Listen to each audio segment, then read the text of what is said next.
I have 5 items I want to visit with you about this evening. The first of those is an update on railroad quiet zones. I actually have 2 encouraging developments on that, we think. Last week, our city staff met with the consultant that we have retained, and he had received some questions from the BNSF about some of the crossings that were involved. That feedback was encouraging because, as you know, we've been waiting since November to get the cost information we need so that we could move forward. The consultant, after that meeting, he's already shared that information with the railroad, and he is hopeful that we might have a cost estimate to consider within the next 3 to 4 weeks. And as soon as we get that information, our city staff will review that, and hopefully then very shortly after that put an item on your agenda for your formal consideration of quiet zones for our community. The second positive note is that we now believe the construction time frame needed to construct the quiet zones, if they are approved, will take less than what we had looked at initially. The other day he indicated it should take only 6 to 9 months. So that's basically half of what we were looking at before, or even less than half. So that was encouraging as well. So hopefully we have something to bring back to you for your formal consideration in the near future. The second item is the downtown drainage project. And as you can tell, they continue to make progress on this, but he's now also behind due to the recent rain that we have had. The work right now involves lowering a water line at Broadway and Hurd, and when that is completed, then the storm sewer work will start on Hurd. Streetscape is also being installed on Campbell east of Broadway. And I think something that we don't think about enough in the context of this project is that in addition to major drainage improvements, this project will also add 55 parking spaces to the downtown area as well. So that piece I don't think gets mentioned enough, so we wanted to make sure and mention it here.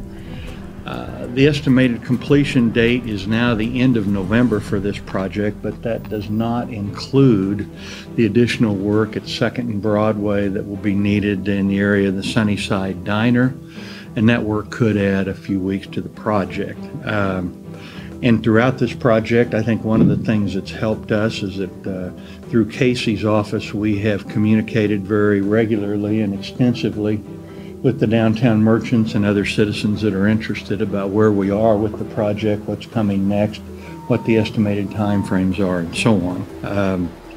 Just as a reminder, the original contract for this work was about $2.17 million.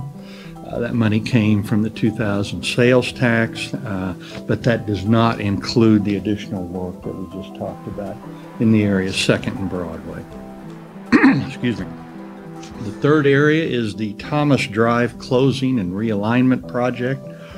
As you recall, a few months ago, we were requested by the Edmond Public Schools to close the section of Thomas from Danforth to just south of the John Ross Elementary School.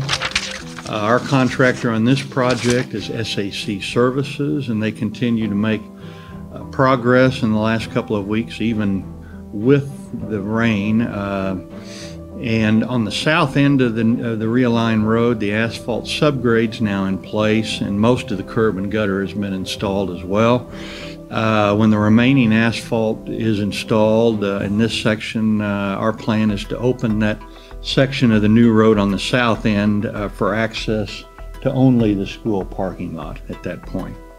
You might recall this project was scheduled for completion by mid-November, but the rains have just significantly delayed what we think the realistic completion date is now. And now the tentative schedule for completion is toward the end of January. The fourth item is an update on the Luminance holiday lighting event at Mitch Park. This will be the second year for the event, and the grand opening and mayor's tree lighting ceremony this year to kick that off will be on Saturday the 1st of December. There'll be several activities that either are or will be occurring in the coming weeks. That includes, we have the Heartland Fence Company that's constructing a fenced-in area just east of the Mitch Park substation that will store the displays at the end of the season.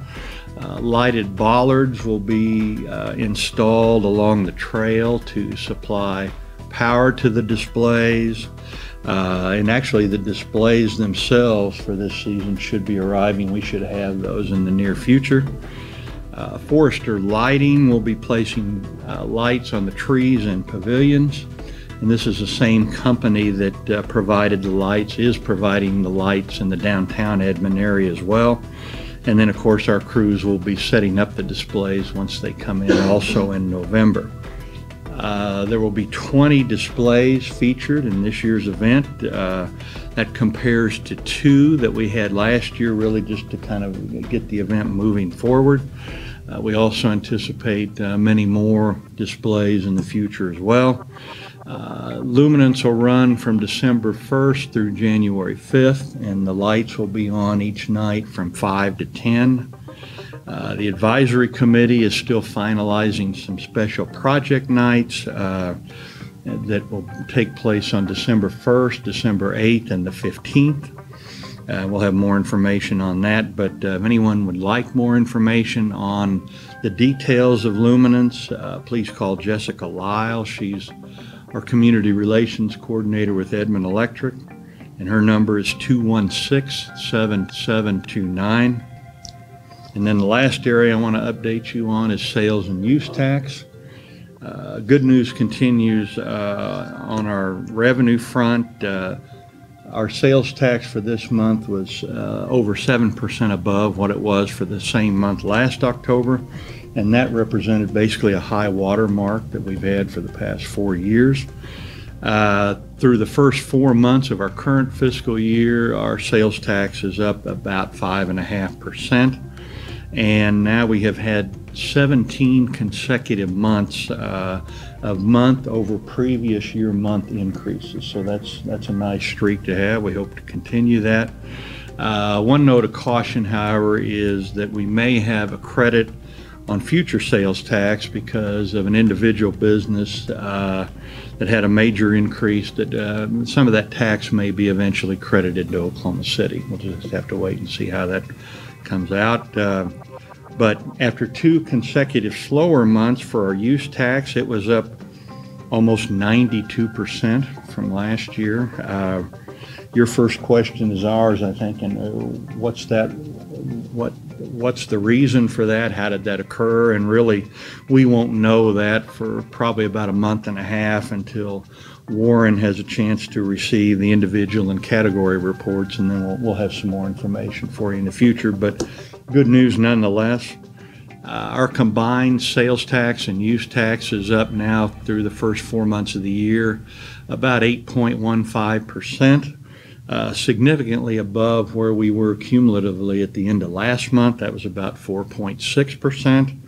And where we are also compares very favorably to our budget. We budgeted annually for a 2% increase in sales tax and a 0% increase in use tax. So the good news continues on sales tax as well. And with that, Mr. Mayor, that concludes my report.